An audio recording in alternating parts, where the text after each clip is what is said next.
Good morning class. मैं Mohan Kumar Singh C++ हम लोग पढ़ रहे हैं। तो लास्ट जो हमारा लेक्चर था उस लेक्चर में हम लोगों ने कंस्ट्रक्टर के बारे में जाना था कि कंस्ट्रक्टर स्पेशल फंक्शन है जिसका वही नाम होता है जो कि क्लास का नाम होता है। कंस्ट्रक्टर कोई भी वैल्यू रिटर्न कंस्ट्रक्टर फंक्शन कोई भी वैल्यू रिटर्न नहीं करता, यानी उसके पास कोई रिटर्न टाइप नहीं होता है ना। इसके अलावा हम लोगों ने पढ़ा था कि कंस्ट्रक्टर ऑटोमेटिकली कॉल हो जाता है जब उस क्लास का ऑब्जेक्ट क्रिएट होता है। तो ये सब बातें हम लोग पढ़ चुके थे।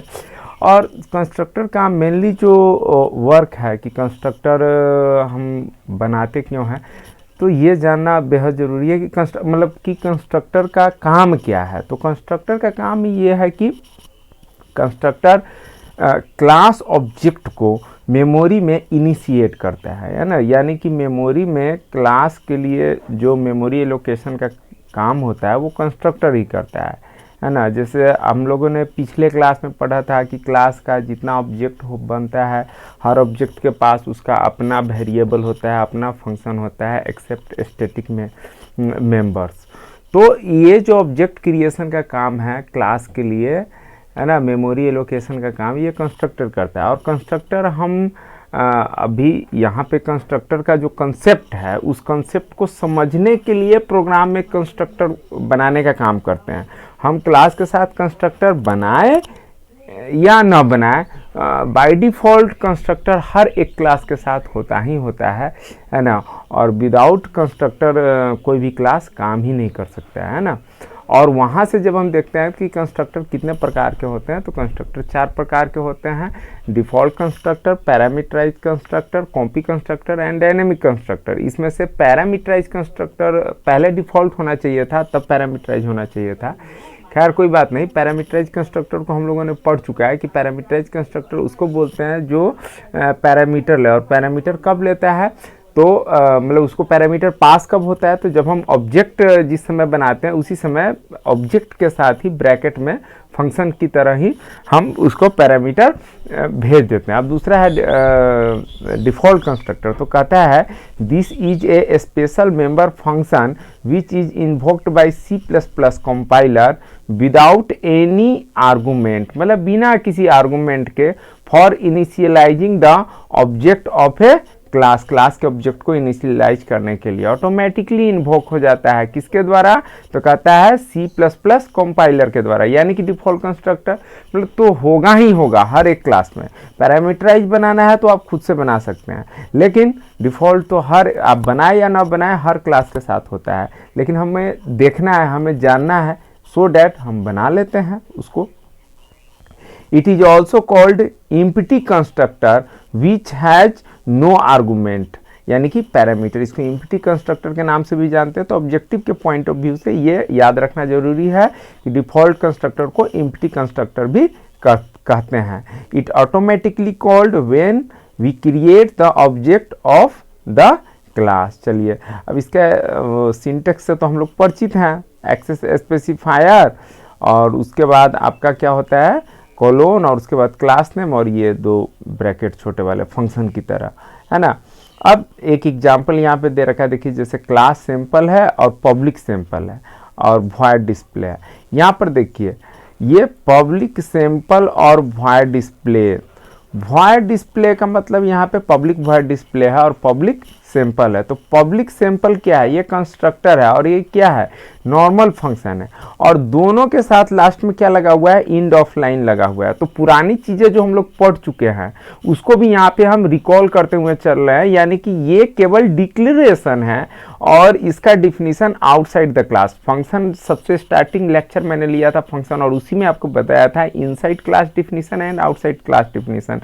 तो उसको रिकॉल कीजिए आप और वापस से देख लीजिए। यहाँ पे डिक्लेरेशन है और इसका डिफिनीशन देखिए कंस्ट्रक्टर का यहाँ पे है आपका, ये डिफिनीशन हो गया है ना। क्या कहता है, अब देखिए आउटसाइड द क्लास तो सैंपल क्लास नेम और उसके बाद स्कोप रिजोल्यूशन और उसके बाद इस तरीके से ये कंस्ट्रक्टर का डिफिनीशन हो गया। और फिर उसी तरीके से आउटसाइड क्लास डिफिनीशन ये डिस्प्ले फंक्शन का, है ना। तो इसमें लिख रहे हैं हम कंस्ट्रक्टर कॉल्ड और इसमें लिख रहे हैं कॉल्ड आफ्टर कंस्ट्रक्टर, है ना। अब मेन में हम क्या करेंगे, मेन में जैसे ही इसका ऑब्जेक्ट बनाए तो सबसे पहले ये वाला लाइन हमारा एग्जीक्यूट हो जाएगा, और फिर ऑब्जेक्ट से जब हम डिस्प्ले को कॉल करेंगे तो ये वाला डिस्प्ले फंक्शन का ये एग्जीक्यूट होगा, है ना। यानी पहले ये लाइन आपको दिखाएगा आउटपुट में और उसके बाद ये लाइन दिखाएगा। चलिए अब यहाँ से हम आगे बढ़ते हैं। तो अगला जो हमारा है कॉपी कंस्ट्रक्टर। कॉपी कंस्ट्रक्टर देखिए क्या कहता है, दिस कंस्ट्रक्टर, एक सेकेंड थोड़ा सा प्रॉब्लम हो रहा है कर्सर का, हाँ चलिए। कॉपी कंस्ट्रक्टर कहता है this constructor are use when the compiler has to create a temporary object of a class, यानी किसी क्लास का एक टेम्पोरेरी ऑब्जेक्ट बनाना हो तो उस सिचुएशन में हम कॉपी कंस्ट्रक्टर का इस्तेमाल किया जाता है। इसको एक और तरीके से हम लोग समझ सकते हैं। जैसे देखिए ऑब्जेक्ट को समझाने के लिए हमने क्या समझाया था आपको कि एक साइंस कॉलेज है, उसके दो रिप्रेजेंटेटिव दो जगह जाते हैं और दोनों के पास एक ही डिपार्टमेंट्स के फाइल हैं। अकाउंट डिपार्टमेंट्स के photo copy xerox copy Calcutta वाले के पास भी है और अकाउंट सेक्शन का ही वही जेरोक्स कॉपी दिल्ली वाले के पास भी है ना। और सबके पास अपना अपना कॉपी है। अगर वहाँ कुछ कहा जाएगा तो उस कलकत्ते वाले में लिखाएगा तो दिल्ली वाले में नहीं लिखाएगा। ये तो कहानी आप बेहतर तरीके से ऑब्जेक्ट को समझते हैं इस तरीके से। मान लीजिए कलकत्ते वाले का तबीयत खराब हो गया और उसे कल मीटिंग अटेंड करना है वहाँ कलकत्ता में, तो एट ए टाइम क्या करेगा वो, उसे तो किसी ना किसी साइंस कॉलेज से रिप्रेजेंटेटर को भेजना है। अब यहाँ से तो एट ए टाइम आज उसे रिप्रेजेंट होना है मीटिंग में, और सॉरी हाँ प्रेजेंट होना है, और आज ही सुबह में उसका तबीयत अचानक ख़राब हो जाता है। तो साइंस कॉलेज एट ए टाइम तो फ्लाइट का अरेंजमेंट तो सीतामढ़ी में है नहीं कि यहाँ से भेजेगा, या पटना में भी है तो इतना जल्दी सब कुछ कर पाना मुश्किल है क्योंकि कलकत्ता भेजना है। तो इन दिस सिचुएशन वो क्या करेगा, लोकली अपने किसी फ्रेंड को या उसका कोई सर्किल यदि कलकत्ता में तो उसको हायर करेगा, है ना। और जब उसको हायर करेगा तो वो क्या करेगा, वो एज ए साइंस कॉलेज के रिप्रेजेंटेटर के रूप में उसका मित्र वहाँ पर जाएगा। तो उसने क्या किया, अपनी सारी चीज़ों को कॉपी करके किसको दे दिया, उसको दे दिया, अपने फ्रेंड को दे दिया। वे एट वेन तो कहता है एट कंपाइल टाइम या एट रन टाइम, तो रन टाइम, रन टाइम पे। कंपाइल तो यहीं पे हुआ था, साइंस कॉलेज में ही हुआ था कि ये सर जाएंगे दिल्ली और ये सर जाएंगे कलकत्ता, लेकिन रन टाइम पे जहाँ रिप्रेजेंट होना है एट दैट टाइम मतलब कि उसने अपना एक नया ऑब्जेक्ट बनाया, है ना, और कॉपी किया।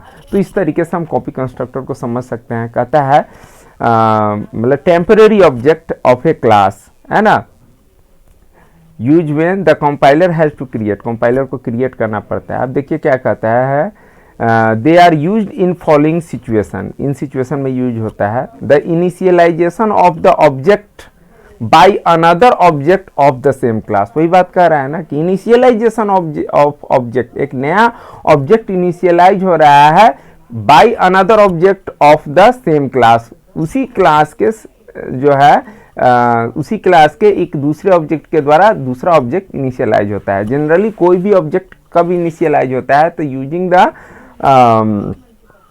द आपका क्लास ही ऑब्जेक्ट को क्रिएट करता है। लेकिन ऑब्जेक्ट ही जब उसी क्लास का ऑब्जेक्ट क्रिएट करे तो in this situation there is a case of copy constructor, है ना।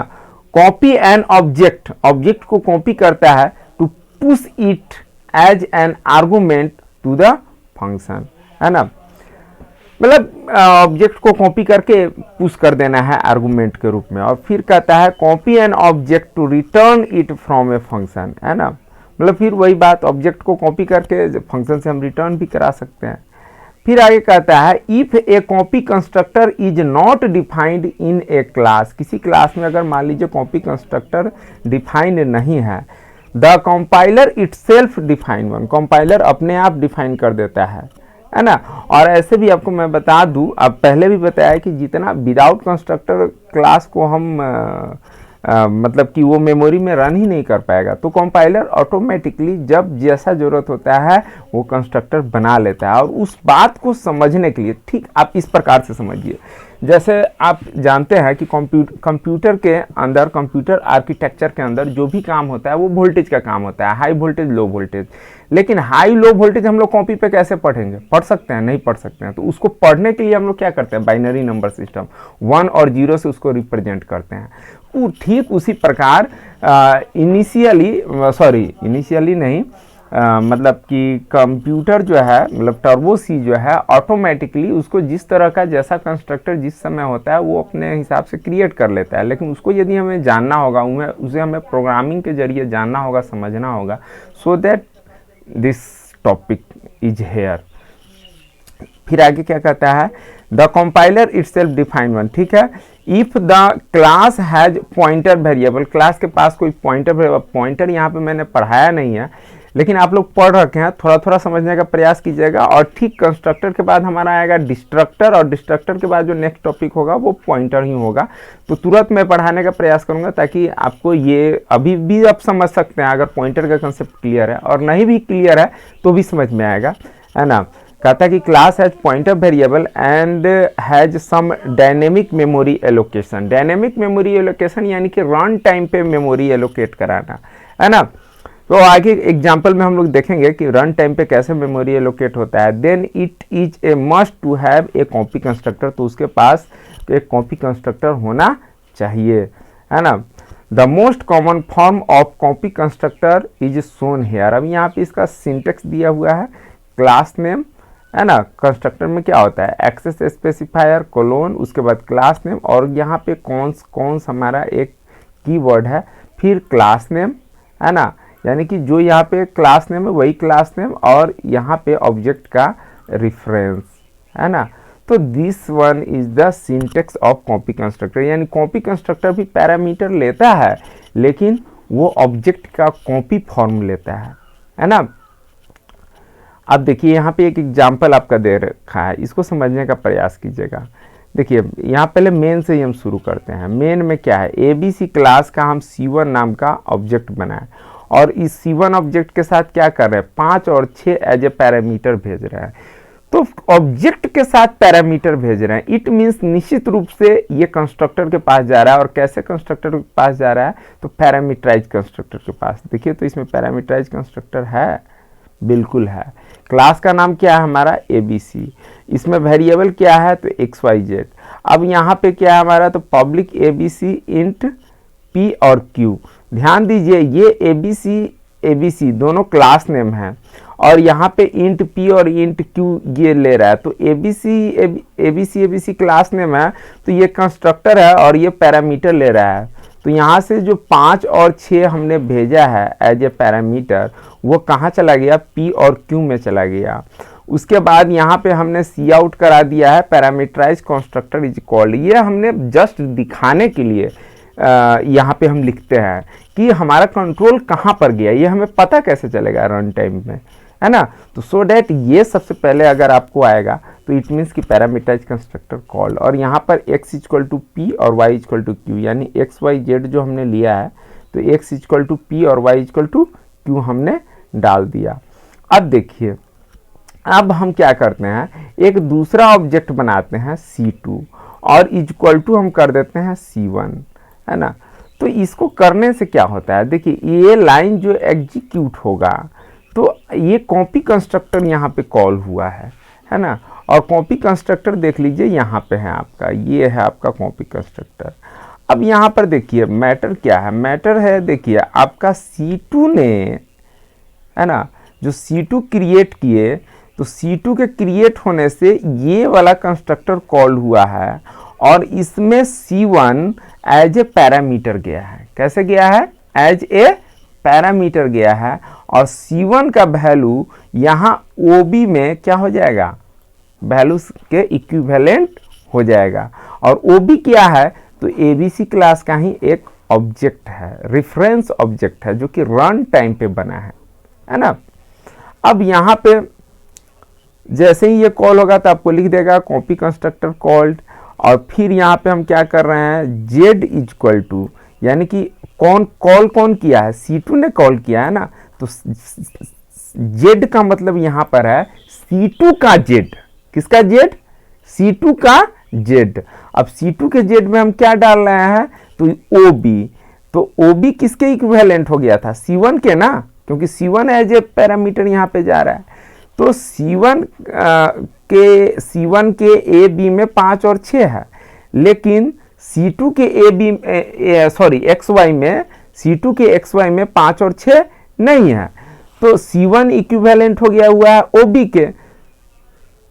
तो OB dot x plus OB dot y, और ये किस में चला गया, आपके Z में चला गया। अब Z किसका है, तो C2 का है, और C आउट हम Z करा देते हैं। यहाँ पर देखिए आप इस कमेंट लाइन से आप समझ सकते हैं, कहता है कि C1 इक्वल टू C2। जैसे मान लीजिए यहाँ पे ये मैं इतना नहीं लिखता हूँ, ठीक है, यहाँ पे सीधा लिख देता हूँ ABC C2, बस एंड ऑफ लाइन, यानी कि सेमी कॉलन यहाँ पे हम दे देते हैं, और नेक्स्ट लाइन में लिखते हैं C1 इक्वल टू C2। तो this is the assignment, assign करना है ना, स्पेलिंग गलत है, असाइन करना, वैल्यू असाइन करना, यानी C1 में C2 को बस हम डाल रहे हैं, इक्वल कर रहे हैं, नॉट कॉपी कंस्ट्रक्टर। यहाँ पे कॉपी कंस्ट्रक्टर का केस नहीं होगा, लेकिन at the time of object creation, अगर उसी समय उसको हम इनिशियलाइज करते हैं, तो this is the case of copy constructor. फर्क बस इतना ही है, ठीक है। चलिए अब लास्ट टॉपिक इसका देख लेते हैं, वो आज का हमारा लास्ट टॉपिक है, वो है डायनेमिक कंस्ट्रक्टर। तो डायनेमिक कंस्ट्रक्टर देखिए क्या कहता है, it is used to allocate memory space while creating objects, है ना। कहता है it is use to allocate memory space, memory space को ये एलोकेट करता है वाइल क्रिएटिंग ऑब्जेक्ट, जब हम ऑब्जेक्ट क्रिएट करते हैं। It is a run time process, ये कैसा प्रोसेस है, रन टाइम प्रोसेस है ना, which process which save the memory, जो मेमोरी को सेव करता है।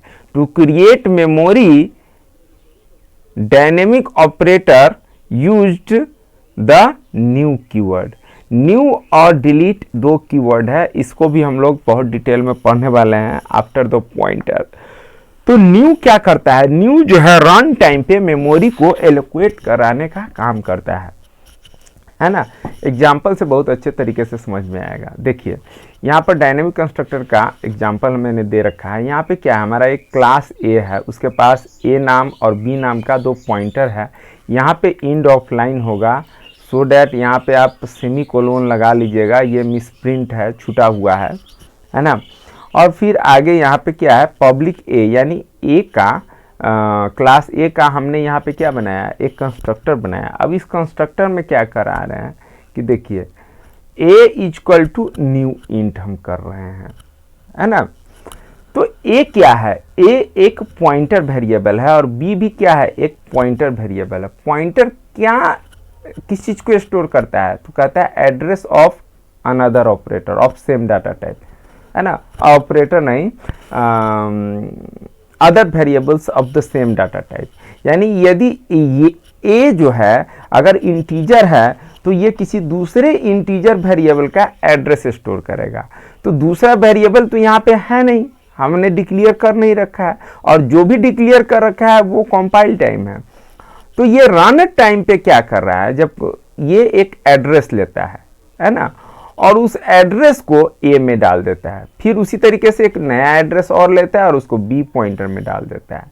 अब हम कहते हैं स्ट्रिक ए इक्वल टू 10, यानी कि इस एड्रेस पे 10 चला गया और इस एड्रेस पे 20 चला गया, और इन दोनों का एड्रेस किसके पास है, तो पॉइंटर ए और बी के पास है। और फिर हम डिस्प्ले फंक्शन में क्या कर रहे हैं, ए के वैल्यू और बी के वैल्यू को प्लस कर दे रहे हैं, है ना। अब यहाँ पर मेन से देख लीजिए, ए का हमने ऑब्जेक्ट बनाया और ऑब्जेक्ट से हमने डिस्प्ले कर दिया। तो यहाँ पर देखिए ये जो ऑब्जेक्ट बनाया, तो निश्चित रूप से इस ऑब्जेक्ट के साथ कुछ भी हम पैरामीटर नहीं पास करा रहे हैं। ये दिख तो रहा है डिफ़ॉल्ट कंस्ट्रक्टर की तरह कि ये वाला हमारा कॉल हो जाएगा, लेकिन ये कंस्ट्रक्टर क्या कर रहा है, रन टाइम पे मेमोरी को एलोकेट करने का काम कर रहा है। So this is the dynamic constructor, बस, है ना। और ये जो रन टाइम वाला मामला है, ये अभी आपको जस्ट हमने बताया है कि पॉइंटर मैं डिस्ट्रक्टर के बाद शुरू करूँगा। ये ख़त्म हो गया कंस्ट्रक्टर। अब नेक्स्ट टॉपिक डिस्ट्रक्टर, और डिस्ट्रक्टर के बाद पॉइंटर, और उसमें आपको न्यू और डिलीट ऑपरेटर को बहुत डिटेल में आपको हम बताएंगे। फिलहाल इतना समझ लीजिए आप कि ये रन टाइम पे कोई वेरिएबल, अब जैसे हम लोगों ने पढ़ा है, देखिए एक नोटपैड के मैं आपको एक एग्जांपल देता हूँ। जैसे हमने लिखा यहाँ पे इंट ए, ठीक है, सॉरी इंट ए लिखा, थोड़ा मैं साइज इसका वो फॉन्ट साइज बड़ा कर देता हूँ। अब देखिए इंट ए लिखा, तो इसका मतलब क्या है कि मेमोरी में क्या होगा, मेमोरी में एक जगह बनेगा, मेमोरी में आपका एक जगह बनेगा, है ना, और उस जगह का मान लीजिए एड्रेस है OX, और वो क्या करेगा, क्या उसमें कोई भी इंटीजर वैल्यू आएगा, यानी 5 इसके अंदर क्या आ सकता है, इसके अंदर कोई भी इंटीजर वैल्यू, जैसे 5 आ सकता है या 7 आ सकता है, कुछ भी आ सकता है। अब मेमोरी में तो उसका नाम OX है, लेकिन प्रोग्राम के अंदर हम लोग उसको किस नाम से उस रिप्रेजेंट कर रहे हैं, ए नाम से कर रहे हैं। तो देखिए, तो ये जो क्रिएशन है वेरिएबल जो हमने क्रिएट किया, ये एट कंपाइल टाइम हुआ है। लेकिन यहाँ पर देखिए, यहाँ पर सीधा न्यू इंट लिखते हैं। इट मीन्स कि रन टाइम पे कोई एक हमारा जो है इंटीजर एक स्पेस बना, रन टाइम पे हमारा एक स्पेस बना, जिसका एड्रेस मान लीजिए कि उसका एड्रेस मान लीजिए उसका एड्रेस OXX है ना, और ये OXX यानी कि ये एड्रेस जो है ये किस में चला गया, देखिए इसको हम कॉपी कर लेते हैं, और अभी यहाँ पे तो पेस्ट होगा नहीं, ये PDF फॉर्मेट है, यहाँ पे $OXX A में गया, उसी तरीके से B में भी गया, एड्रेस गया, क्योंकि A और B पॉइंटर है, और हम जानते हैं कि pointer except only address of the other variables of the same type, है ना। तो इस तरीके से ये न्यू इंट का मतलब यहाँ पे ये है। और उस एस्ट्रिक A=10 का मतलब है कि स्टार कहता है ए को, स्टार कहता है, ध्यान से सुनिएगा, स्टार कहता है ए को कि ए तुमने जो एड्रेस ले रखा है यानी OXX ले रखा है, उस एड्रेस पे जाकर के 10 डाल दो। तो ये क्या करता है कि यहाँ पे आकर के कितना डाल देगा, 10 डाल देगा, ठीक है।